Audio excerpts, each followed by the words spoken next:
Alô, galerinha do Mundo Biologia, aqui é o Professor Guerra e hoje nós vamos falar um pouquinho sobre os tecidos vegetais. Toca a vinheta.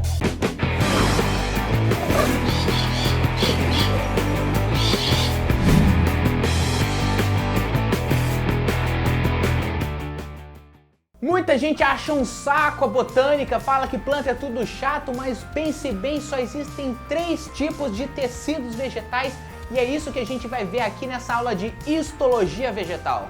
A história toda vai começar lá nos meristemas. Meristemas são como se fossem as células tronco da planta. A planta possui 2 meristemas principais, os meristemas apicais, nas pontas dela.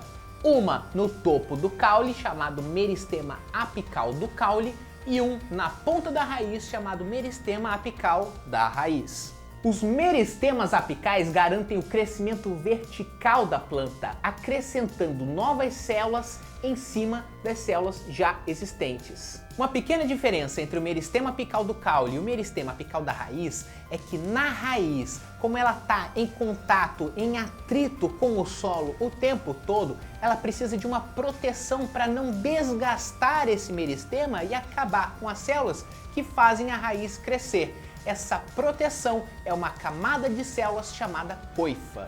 E lembra que eu falei que o meristema acrescenta células em cima de células já existentes? Esse tipo de crescimento é diferente do crescimento dos animais, em que a gente meio que cresce tudo ao mesmo tempo. Para uma planta, se eu fizer um corte agora no caule de uma planta, uma marquinha a 5 centímetros do solo, daqui 5 anos, quando essa planta tiver o dobro, o triplo de tamanho, a marquinha ainda vai estar a 5 centímetros do solo. A planta não cresce toda de uma vez, é uma célula em cima da outra.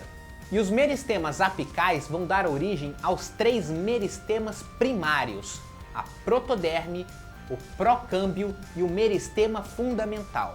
A protoderme dá origem à epiderme, o tecido que reveste o corpo jovem da planta. Existem 2 especializações da epiderme que são importantes você conhecer: os estômatos e os tricomas. Os estômatos são essas estruturas com essas células em forma de boquinha que abrem e fecham, permitindo a entrada de gás carbônico nos tecidos fotossintetizantes. E os tricomas são esses pelinhos que a planta tem em algumas folhas e algumas partes dela. Tricomas podem ter várias funções, como por exemplo os tricomas glandulares, que têm óleos essenciais que atraem insetos, atraem animais por conta do cheirinho deles. Outras plantas, como essa planta carnívora, possuem tricomas tectores, táteis, que percebem quando um inseto está caminhando sobre a folha. Já o procâmbio é o meristema primário que dá origem aos tecidos vasculares vegetais, o xilema e o floema. O xilema é o tecido que conduz a seiva xilemática, a seiva que a gente antigamente chamava de seiva bruta, água e sais minerais. Enquanto o floema carrega a seiva floemática, a seiva que a gente chamava antigamente de seiva elaborada, com açúcares, aminoácidos e produtos da fotossíntese. No caule você vai encontrar o xilema mais profundo, mais no meio do órgão, enquanto o floema vai estar mais por fora, mais próximo da superfície do vegetal. Para você lembrar, o xilema chove para cima e o floema flui por fora. E o último tipo de tecido é o sistema fundamental, que tem origem lá no meristema fundamental. O sistema fundamental é composto pelo parênquima, colênquima e esclerênquima. O parênquima é basicamente o tecido de preenchimento da coisa toda.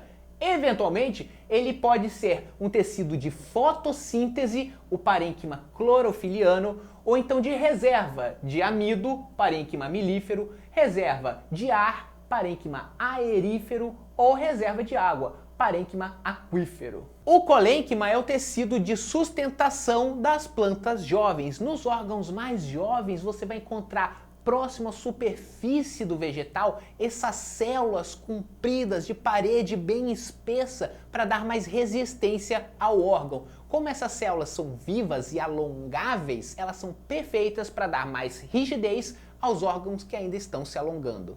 Já as células do esclerênquima não são vivas na maturidade. Elas nascem, elas se desenvolvem e aí elas morrem, deixando só a parede celular bem espessa para dar sustentação. E você encontra o esclerênquima na forma de fibras, que tem importância econômica, principalmente na fabricação de cordas e de sacos, ou então na forma de esclereídes, células bem mais curtas que dão essa crocância da maçã e da pera.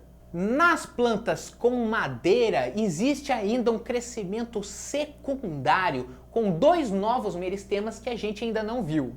O crescimento primário é aquele crescimento em comprimento, em altura, que a gente viu lá do meristema apical. O crescimento secundário é um crescimento em espessura que você vai encontrar nas plantas lenhosas. Os 2 meristemas secundários são o felogênio e o câmbio vascular. O felogênio dá origem a tecidos que vão formar a casca da árvore. Para fora, ele dá origem ao suber, essa cortiça, essa casquinha que você arranca da árvore, e para dentro ele dá origem à feloderme. E como o nome sugere, o câmbio vascular dá origem aos tecidos vasculares secundários, xilema secundário para dentro, floema secundário para fora. O xilema secundário é a madeira que a gente extrai para a construção de móveis, de casas, pontes e várias outras coisas. Já o floema secundário faz parte do que a gente chama botanicamente de casca da árvore. Então a casca não tem origem só no filogênio, ela inclui também o floema secundário. Isso é importante porque existe uma prática ilegal chamada anelamento, em que você arranca um anel de casca ao redor de todo o tronco. Fazendo isso, você arranca também o floema secundário da árvore. Isso faz com que haja uma descontinuidade entre o floema na parte superior ao anel e inferior ao anel. Assim, a raiz vai deixar de receber os nutrientes que ela precisa para viver. E sem raiz, sem planta, a planta morre. Então é isso aí, galerinha. Hoje a gente viu os diferentes tipos de tecido vegetal. Nós também vimos a diferença entre crescimento primário e crescimento secundário. Eu sou o Professor Guerra, tô com você rumo ao topo do Enem e até a próxima. E aí, gostou do vídeo? Então dá seu joinha, segue a gente nas redes sociais, se inscreve aqui no nosso canal e é nóis!